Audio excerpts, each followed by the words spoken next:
Welcome to simple learning. आज हम 31 जनवरी 2021 के सीटेड उर्दू पेपर 2 लैंग्वेज 1 की आंसर की देखेंगे। तो चलिए शुरू करते हैं। हिदायत: नीचे दी हुई इबारत को पढ़िए और दिए गए मुतबादिल में से किसी एक मुनासिब तरीन मुतबादिल का इंतखाब कीजिए। सवाल नंबर 91 था 99। एम.एस. सुब्बालक्ष्मी ने ऐसे ख़ानदान में आँख खोली जो क्लासिकी संगीत का दिलदादा था। इनकी वालिदा वीणा बजाने में और दादी वायलिन बजाने में कमाल रखती थी। सुब्बालक्ष्मी ने संगीत की इब्तदाई तरबियत अपनी माँ से हासिल की। सुब्बालक्ष्मी की आवाज़ और गायकी में फितरी हुस्न था। जब इनके वतन मदुरई में इनकी शोहरत फैली तो इनकी वालिदा ने इन्हें मद्रास ले जाने का फ़ैसला किया ताकि दूर दराज के लोग भी इनकी सलाहियत से आगाह हो सके। इस ज़माने में स्टेज पर औरतों के गाने का रिवाज नहीं था, लोग इसे मायूस समझते थे। सुब्बालक्ष्मी ने इस रिवायत को तोड़ने का इरादा कर लिया और स्टेज पर अपने फ़न का मुजाहरा करने की ठान ली। उन्होंने बहुत जल्द अपनी सलाहियत का लोहा मनवा लिया और इनके हुनर की खुशबू हर तरफ फैल गई। इनकी शख्सियत में गैर मामूली मतानत और पाकीज़गी भी थी। लोग इनकी आवाज़ से मोहब्बत करते थे और इन्हें एहतराम की नज़र से देखते थे। अब इबारत पर मबनी सवालात है। सुब्बालक्ष्मी की शख्सियत कैसी थी? वो नेक दिल और हमदर्द थी, इनमें जहानत और इनमें गैर मतानत और पाकीज़गी थी, या इनमें खुलूस और मोहब्बत का जज्बा था? तो सही जवाब है इनमें गैर मामूली मतानत और पाकीज़गी थी। अगला सवाल है, फ़न की जमा है फ़ुनून। मोहब्बत का मुत्तेज़ात है नफ़रत। अगला सवाल है, एम.एस. सुब्बालक्ष्मी का ख़ानदान किस संगीत का दिलदादा था? तो पैसेज के मुताबिक क्लासिकी संगीत का। अगला सवाल है, उन्होंने संगीत की इब्तदाई तरबियत किससे हासिल की? तो उन्होंने अपनी माँ से हासिल की। सवाल नंबर 96, सुब्बालक्ष्मी की आवाज़ और गायकी में क्या था? फित्रे हुस्न, दिल आवेज़ी, नगमगी या मिठास? तो क्या था उनमें? फित्री हुस्न था। अगला सवाल है, सुब्बालक्ष्मी की वालिदा ने इन्हें मद्रास ले जाने का फ़ैसला क्यों किया?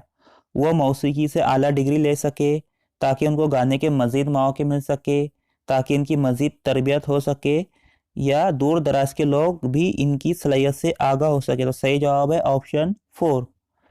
अगला सवाल है, इस ज़माने में स्टेज पर औरतों के गाना गाने को क्या समझा जाता था? तो क्या समझा जाता था? मायूस समझा जाता था।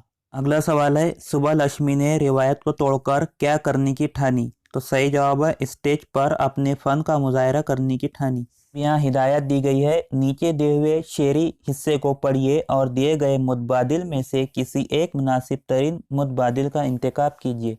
सवाल नंबर 100 था 105। लो आ गया आ ही गया बरसात का मौसम, फिर दिल को लुभाने लगा बरसात का मौसम। बागों में बहार आई, हरे हो गए जंगल, पर्वत को लगे चूमने फिर दूरिया बादल। आमों की बड़ी डालों पर बंधने लगे झूले, ये शर्त है वो झूले जो आकाश को छूले। दुनिया सभी गाने लगी मस्ती के तराने, एक साल में आते हैं ये दिन रात सुहाने। सूखे हुए जो खेत थे सैराब हुए हैं, मुरझाए हुए फूल भी शादाब हुए हैं। अब सवाल नंबर 100 है, दुनिया सभी गाने लगी है मस्ती के तराने। अगला सवाल है, दिन का मुत्तेज़ात यानी अपोजिट वर्ड है रात। अगला सवाल है, सवाल नंबर 102, शायर ने किस मौसम को दिल लुभाने वाला कहा है? तो शायर ने बरसात के मौसम को दिल लुभाने वाला कहा है। अगला सवाल है, पर्वत को कौन चूमने लगे हैं? तो कौन चूमने लगे हैं? दूधिया बादल। अगला सवाल है, शायर ने आमों की डालियों पर झूलने की क्या शर्त रखी है? तो क्या शर्त रखी है? वो झूले जो आकाश को छूले। अगला सवाल है, बरसात की वजह से खेत सैराब होने के साथ कौन से फूल शादाब हो गए? तो सही जवाब है मुरझाए हुए फूल शादाब हो गए। अब सवाल नंबर 106 से पेडागॉजी के क्वेश्चन दिए गए हैं। सवाल नंबर 106 है, ज़ैली महारत की हैसियत से पेशगोई का ताल्लुक़ है नोट तैयार करना, पढ़ना, मसौदा तैयार करना या तलखीस करना? सही जवाब है पढ़ना। अगला सवाल है, जब तुलबा मुलाजिमत के बेहतरीन मौके के लिए ज़बान सीखते हैं तो ज़बान सीखने का मुहर्रिक होता है मुलाजिमत मरकूज़, अना मरकूज़, फितरी या बातिनी या खारजी। सही जवाब है मुलाजिमत मरकूज़। अगला सवाल है, ज़बान की मौसिर क्लास की सबसे अहम खुसूसियत आमोज़गारों को डैश का मौका फ़राहम करना।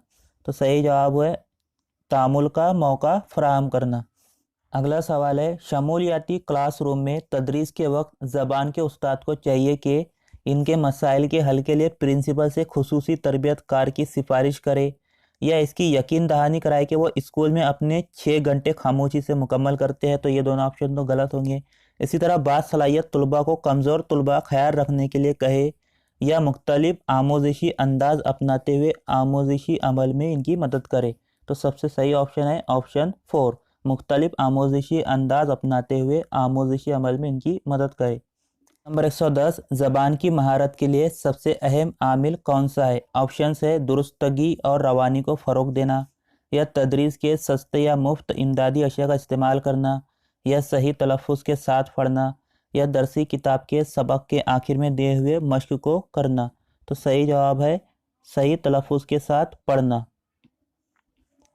अगला सवाल है, ज़बान का एक मौसिर उस्ताद तुलबा के बात करने का वक्त कम करता है या ग्रुप में और जोड़ों में किए जाने वाले काम को कम करता है, या उस्ताद के बात करने का वक्त ज़्यादा करता है, या तुलबा के बात करने का वक्त ज़्यादा करता है? तो तुलबा का इन्वॉल्वमेंट ज़्यादा होना चाहिए, इसलिए सही जवाब है ऑप्शन 4। अगला सवाल है, सवाल नंबर 112, मुख्तलिफ रंग बिरंगे तस्वीर से मज़ीद माहौल डैश और आमोजिश का हिस्सा है। ख़वानदगी ज़बान या खुद हमजोली, स्कूल या कमरे जमात, या पढ़ना या खुद। तो मुख्तलिफ रंग बिरंगे तस्वीर से मज़ीद माहौल पढ़ना और आमोजिश का और पढ़ना और खुद आमोजिश का हिस्सा है। तो सही जवाब होगा ऑप्शन 4।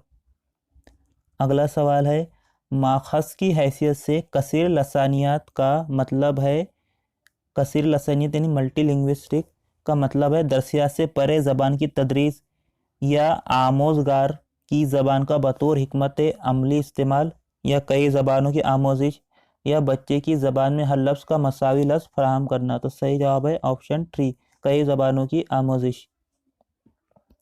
अगला सवाल है, अंकित आपकी क्लास का ऐसा तालिब इल्म है जो नाबीना है, ज़बान के उस्ताद की हैसियत से आप क्या करेंगे?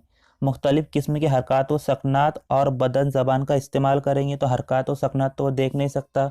दूसरा है, सुर और सख्तों को बुरुएकार लाते हुए लफ्ज़ों को साफ साफ अदा करेंगे और छूने और महसूस करने वाले मवाद को शामिल अमल रखेंगे। तो वो नाबीना है, तो यहाँ पर सबसे सही ऑप्शन होगा ऑप्शन 2, सुर और सख्तों को बरवेकार लाते हुए लफ्ज़ों को साफ साफ अदा भी करेंगे और छूने और महसूस करने वाले मवाद को शामिल रखेंगे। अगला सवाल है, सवाल नंबर 115, हर ज़बान के कवायद, हर ज़बान के अपने कवायद है और ये मरकज़ के ताबे होते हैं, रस्म ख़त के ताबे होते हैं, उसूल के ताबे होते हैं, या रियासत के ताबे होते हैं? तो ये उसूल के ताबे होते हैं। सवाल नंबर 116, साल आसानी फार्मूला, सा यानी 3, साल आसानी फार्मूले के मुताबिक तीसरी ज़बान होती है हिंदी और गैर हिंदी बोलने वाली रियासतों के लिए अलहदा, या सिर्फ कोई गैर मुल्की ज़बान, या पूरे मुल्क में एक जैसी, या सिर्फ संस्कृत? तो सही जवाब है ऑप्शन 1। अगला सवाल है, एक उस्ताद क्लासरूम में बेटी बचाओ बेटी पढ़ाओ का पोस्टर लाता है और दीवार पर चस्पा कर देता है। वो तुलबा से इसे बगौर देखने और फिर इससे मुतालिक एक इक्तबास लिखने के लिए कहता है। यहाँ ज़बान के उस्ताद के ज़रिए उस इस्तेमाल करदा पोस्टर क्या है? दुरुस्त मवाद, बेकार मवाद, मुस्तनद मवाद, या मरबूत मवाद? तो क्या है? मरबूत मवाद। नंबर 118, रवानी का मतलब है जुमलों की दुरुस्त अदायगी या बरजुस्तगी के साथ अपने इजहार के लिए बोलना, पढ़ना और लिखना, या बगैर गलती के लिखना, या कवायद के उसूलों की साफ साफ वजाहत और इस्तेमाल। तो सही जवाब होगा ऑप्शन 2। अगला सवाल है, पढ़ने का नीचे से ऊपर अंदाज़े नज़र जोर देता है आवाज़, हिज्जा, जुमला, लफ्ज़, हुर्फ। तो नीचे से ऊपर देखना है, तो पहले आवाज़ आएगा, फिर हुर्फ, फिर हिज्जा, फिर लफ्ज़ और फिर जुमला बनेगा। तो सही जवाब होगा ऑप्शन 1 AEBDC। अगला सवाल है सवाल नंबर 120। दर्जे झैल में से कौन ज़बान के इक्तिसाब के समाजी तामुल के नज़रियात पर मबनी है? ऑप्शन है ज़बान की आमोजिश उस वक्त हो सकती है जब इन्हें नकल करने और इसे बेहतर बनाने का मौका मिले, या ज़बान के आमोजगार के लिए ज़रूरी है कि इसे दूसरों के साथ मानी पर तबादले ख्याल और बहस व मुबाहिसा का मौका मिले, या ज़बान के आमोजगार का साबिक़ा काबिल फ़हम मतन से पढ़ना चाहिए और मतन के अशकाल की सतह थोड़ी ऊंची होनी चाहिए, या ज़बान की आमोजिश इस वक्त हो सकती है जब नसाब से परे किसी ज़बान पर तवज्जो दी जाए। तो यहाँ पर समाजी तामुल की बात हो रही है। तो यहाँ पे सबसे सही ऑप्शन है मेरे अकॉर्डिंग ज़बान के आमोजगार के लिए ज़रूरी है कि उसे दूसरों के साथ मानी पर तबादले ख्याल और बहस व मुबाहिसे का मौका मिले। तो ये था उर्दू पेपर 2 लैंग्वेज 1 की आंसर की। हो सकता है इसमें से कुछ आंसर रॉन्ग हो जाए ऑफिशियल आंसर की के मुताबिक। तो अगर आपको वीडियो अच्छा लगे तो लाइक कीजिए, शेयर कीजिए और चैनल को सब्सक्राइब कीजिए।